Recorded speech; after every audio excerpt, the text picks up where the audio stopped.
welcome to The Code Tray, the podcast of the ACCP Emergency Medicine PRN.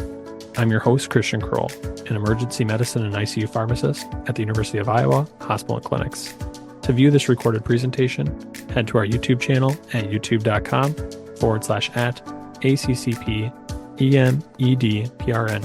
And for PRN members, slides can be found under the Libraries Entries section of the ACCP Communities website. So my name is Connor. I'm a PGY2 pharmacy resident at Nebraska Medicine, and I'll be presenting today on hospital-wide implementation, clinical outcomes, and safety of phenobarbital for alcohol withdrawal.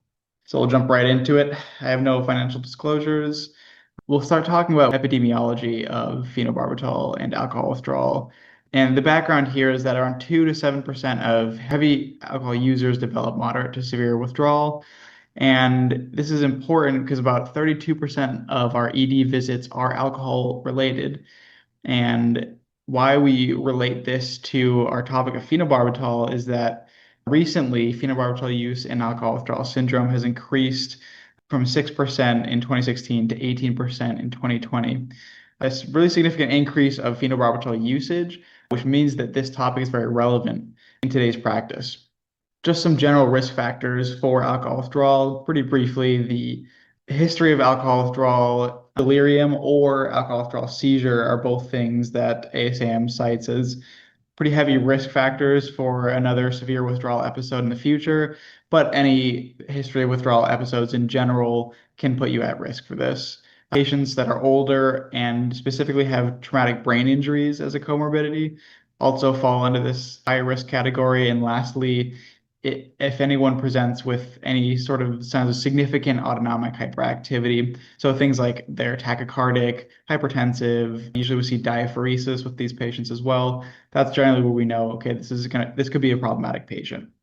So how do we get to alcohol withdrawal from regular alcohol usage? Well, the first time or just a single ingestion of alcohol, it's not going to have a long-lasting effect on the receptors in your brain usually, because alcohol will just transiently stimulate GABA and the GABA pathways, but chronic ingestion will lead to a kind of homeostasis induction in the body where the body wants to downregulate GABA receptors and upregulate NMDA receptors with the purpose of kind of maintaining homeostasis where you should be in your brain in terms of neurotransmitters and neurostimulation regulation. But when you all of a sudden take away this GABA stimulation, you swing the pendulum, and now all of a sudden you have an unchecked stimulation from the NMDA pathway, because now there's no GABA stimulation to counteract that neuroexcitation, and we get full-blown withdrawal. Now, the American Society of Addiction Medicine has a guideline that released in 2020 on alcohol withdrawal treatment and management. They state that benzodiazepines are first-line agents for alcohol withdrawal syndrome, but phenobarbital is an efficacious and approved second-line therapy in these patients, or it can be first-line therapy in these patients, but usually it seems they prefer benzodiazepines over phenobarbital. And the reason for this is that phenobarbital is an therapeutic index drug that can have significant side effects on the central nervous system. They harp on the fact that a parenteral phenobarbital dose should only be administered and ordered by providers that are very familiar with the use of phenobarbital and in settings that the patients can be highly supervised in. And this is an important note because the studies that we're going to go into today and the main article that we'll go into might somewhat refute this statement, and in the future we might see changes in the guidelines. So just briefly reviewing the mechanism of action of phenobarbital, like I've kind of implied so far, the phenobarbital has direct agonism of the GABA receptor and antagonism of glutamatergic activity, which means that it kind of directly counteracts the pendulum swing that I had talked about earlier when you lose the GABA stimulation from alcohol. The dosing is pretty variable. Different institutions and different literature has had a lot of different methods, weight-based dosing versus fixed dosing. There's single load versus split load, and you can taper off the phenobarbital, or you can not taper at all and just give a single dose and discharge. So a lot of different clinicians, different institutions have different opinions and different protocols on how to best dose phenobarbital. It can be administered parenterally or orally, which is great for the variety of presentation or severity of presentations that you see with alcohol withdrawal. And then lastly, it's important to consider a couple contraindications like hepatic encephalopathy and acute intermittent porphyria, and co-administration of any CNS depressing medications. And I'm specifically thinking here benzodiazepines, which you could see in the setting of alcohol withdrawal. That co-administration is not contraindicated. Probably it's more like it's strongly recommended against, or you should use a lot of caution if using those two agents together because of their synergistic activity. Jumping into some previous literature, just to kind of set up where we are now. This article came out in 2019 looking at phenobarbital versus benzodiazepines in the treatment of alcohol withdrawal syndrome. And the safety and efficacy trial was a single center retrospective review. And they examined about 500 to 600 patients treated with phenobarbital or benzos. The primary outcome here was development of alcohol withdrawal related complications. And they had secondary outcomes that included length of stay, ICU, length of stay, discharge, mortality, and adverse events. And they did mention that the complications they're looking for here were seizures, alcoholic hallucinations or delirium, and the need for ICU admission because of alcohol withdrawal syndromes. Now, as just some background here, the dosing strategies for this study, they had two different fixed dosing strategies for either phenobarbital or the benzodiazepine treatment arms. And the dosing was determined based on assessed risk for going into alcohol withdrawal or assessed risk for severe withdrawal. And phenobarbital dosing was also adjusted based on assessment for risk of having severe side effects from phenobarbital. Now, the conclusion that they found was that there wasn't any significant difference in their primary or secondary outcomes. And notably in this case, the phenobarbital group did have higher rates of prior alcohol withdrawal syndrome related complications. So if you remember from our earlier slide that I was discussing where the ASAM had recommendations for patients who might be at high risk for alcohol withdrawal syndrome, this group would fall under that high risk category. So theoretically, the phenobarbital group might have been kind of set up to fail in the beginning, and there might be more of an effect than we saw from the literature. But admittedly, there are some limitations to this trial in particular. Being a retrospective nature study, we lose some generalizability in our ability to determine true causation from evidence.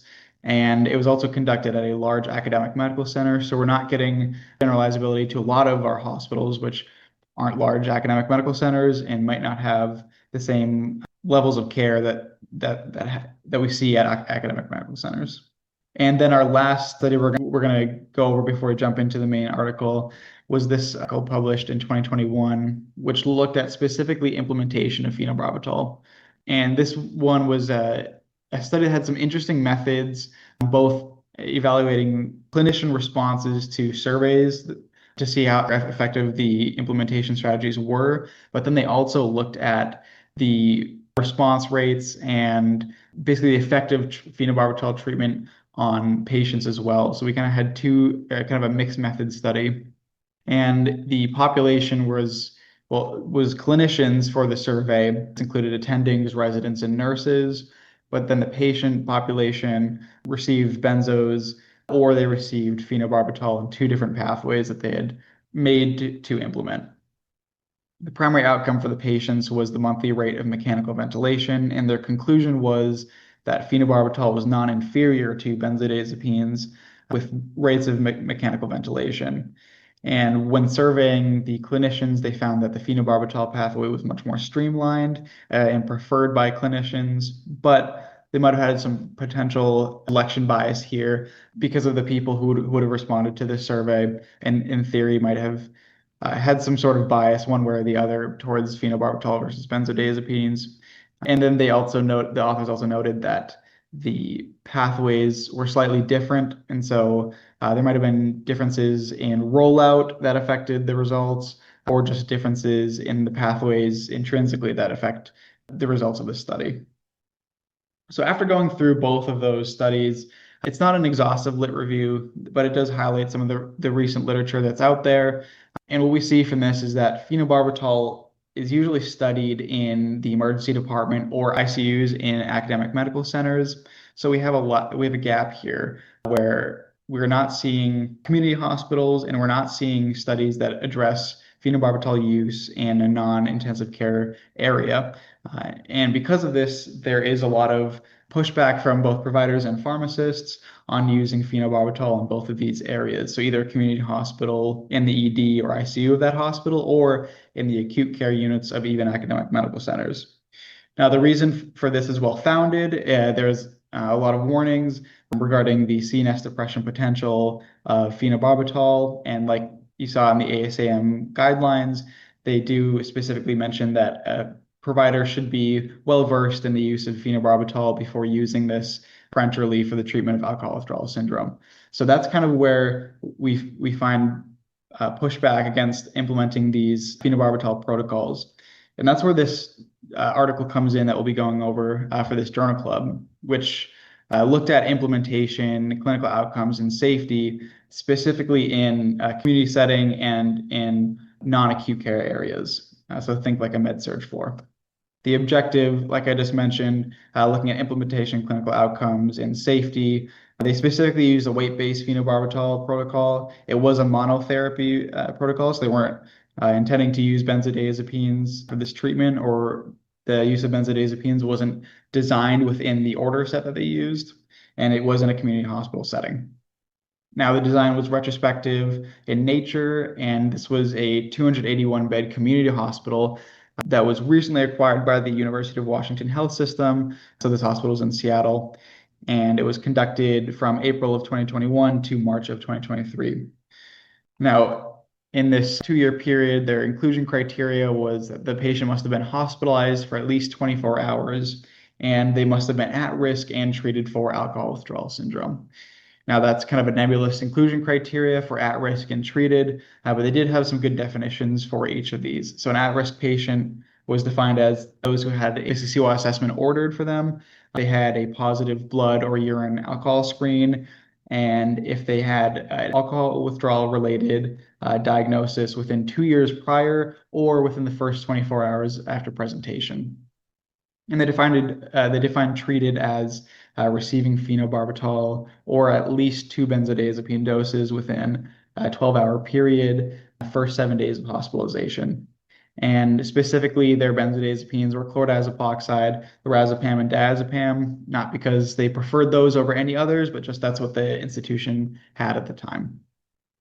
Their exclusion criteria were patients who were pregnant, if they were admitted to a psychiatric service, if they were transitioned to comfort measures only within 14 days, or if they had any encounter data missing. Now, the last one is pretty straightforward. They excluded pregnant patients just because they didn't feel that that patient population was well represented or was generalizable to the usual patients who will present with alcohol withdrawal syndrome. And then the psychiatric patients and those who are comfort measures only, they hypothesize that these patients will be getting benzodiazepines frequently and for reasons other than alcohol withdrawal syndromes, so it would likely confound the data. The outcomes in this study were binned into 3 different categories. They had implementation outcomes, which looked at the adoption and integration of order sets, and the clinical outcomes, which were symptom control, the duration of treatment, and length of stay. They looked at maximum CWA scores to determine how well symptom control was. And then lastly, safety outcomes were prolonged use of physical restraints, which were defined as physical restraints that were consistently on a patient for over a day. Safety outcomes were also intubation and in-hospital mortality. The statistical analysis for this study used standard mean differences to assess baseline characteristics, then 2 different types of regression to evaluate the rest of the outcomes. So a negative binomial regression was used for the implementation in clinical outcomes, and safety outcomes used a logistic regression. And lastly, recycled estimates were used to estimate outcome differences before and after implementation. Now, I just want to take a second here to discuss the phenobarbital intravenous piggyback order set that this study used.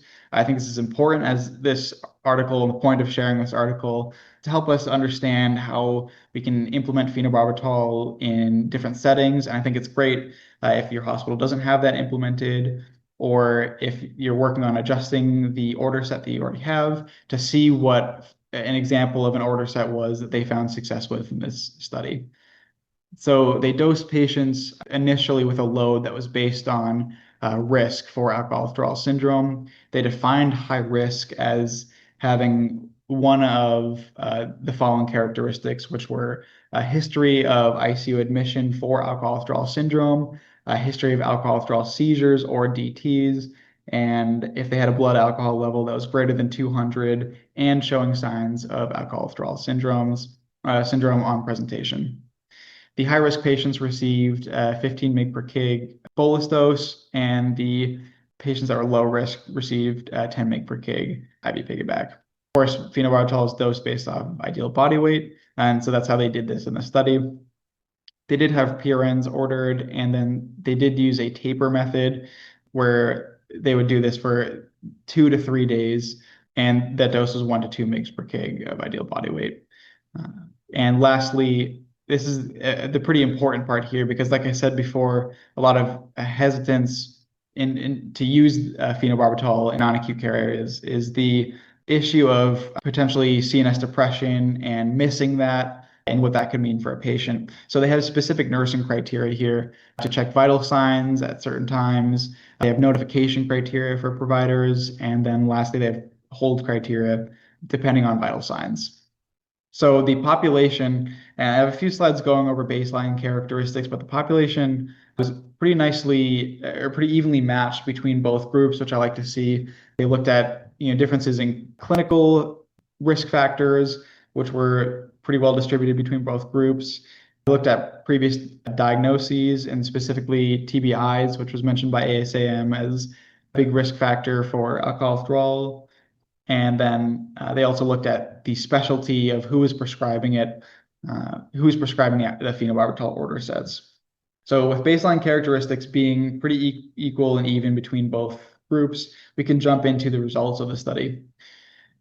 So for the implementation bin within this study, the phenobarbital order set use and cumulative phenobarbital, these two data points I don't think are very significant for us here because there was no phenobarbital order set use and then there was phenobarbital order set use, which I guess shows that the protocol was successfully implemented. The statistical significance doesn't seem very important because obviously there was no use to use. But the interesting thing to look at here is actually the use of benzodiazepines, and that was significantly decreased after the implementation of the phenobarbital order set.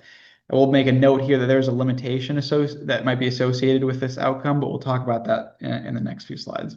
Going over clinical outcomes, this was significant. Study authors did see that the max CWAS score did decrease with phenobarbital use, and the treatment duration and time to hospital discharge all had significant decreases when implementing the phenobarbital order set.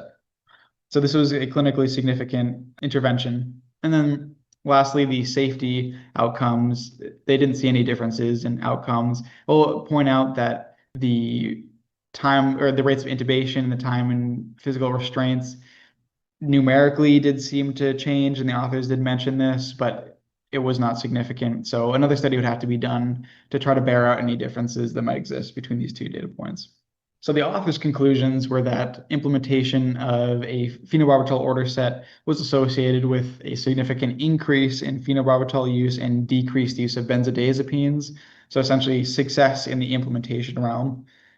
Post-implementation, the authors saw increased symptom control and decreased treatment duration and decreased time to discharge. And lastly, increased phenobarbital may be associated with decreased time in physical restraints and decreased rates of intubation. But like I just mentioned, we didn't actually see true statistical significance. Now, their final conclusion here, based on this assessment and this analysis, is that a weight-based intravenous phenobarbital is a safe and effective method of treating alcohol withdrawal without intensive monitoring. And it's important to kind of sit here on that conclusion and reflect on what ASAM has as guidance right now, that it needs to be used in an acute care area with a lot of monitoring, and it has to be used by providers that are very familiar with phenobarbital. And this conclusion would seem to go against those guidelines. And like I said, we might see changes in the future. Now, my assessment of this article, there were some strengths and limitations. One of the big strengths was that this is a new application to already existing literature on phenobarbital and alcohol withdrawal. So we're seeing this previous literature be applied in areas that it really hasn't been looked at before. And the study itself evaluated the implementation along with clinical and safety outcomes, which I think is very important because we're seeing a lot of studies saying phenobarbital is safe and effective, but it's important to see studies on, what is the real world outcomes? What does this actually look like when we try to put what's being studied in an academic medical center into kind of a more real world situation in a community setting? And I like that they adjusted for homelessness, brain injury, trauma, and other substance use disorders, as these could have been confounders. And going through limitations, this was a pre-post study design, which can have can lead to some significant confounders in the data. And actually, interestingly enough, this was seen with a benzodiazepine shortage that occurred during the study period.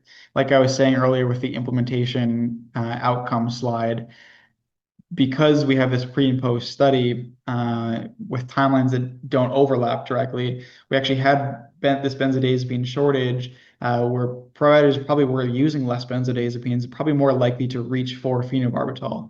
So the decrease in benzodiazepine use that we saw may have been attributed to the implementation of the order set or may have been attributed to the shortage. It's hard to tell. And then lastly, this was a single center study. So of course that affects generalizability. But it's good that this was in a community hospital, and that was kind of the area that was intended for the study to be generalized to. So some summaries and key takeaways. Well, this article did show successful implementation of a phenobarbital order set in a community hospital. Phenobarbital was safe and effective in non-ICU settings in the community hospital. And my question to pose after going through all this literature is, should phenobarbital be a standard of care for alcohol withdrawal syndrome? Basically, should we adjust the current recommendations from ASAM and other guidance? I'd like to acknowledge Dr. Hannah Stonewall, who helped me with this lit review and set up this presentation. And I open up to questions.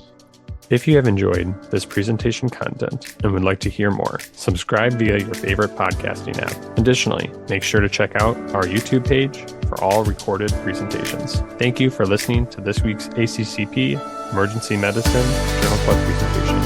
Join us weekly for review and discussion of new journal articles in emergency medicine. This podcast provides general information only and does not offer individualized medical or professional healthcare services, including pharmaceutical advice. The contents and materials in the podcast are not intended to be a substitute for inpatient pharmaceutical advice, diagnosis, or treatment. And the use of the contents and materials in the podcast does not constitute a pharmacist-patient relationship. As a result, the information in and materials linked to this podcast are applied at the user or patient's own risk. Users or patients should consult their physician or personal healthcare professional. The user or patient should not ignore or delay seeking care because of something they heard on this podcast. In case of an emergency, the user or patient should contact their physician, call 911, or go to the nearest medical emergency facility. The views and statements expressed on this podcast are those of the host and guest and should not be interpreted to reflect the official position or policy of ACCP or the Emergency Medicine PRN.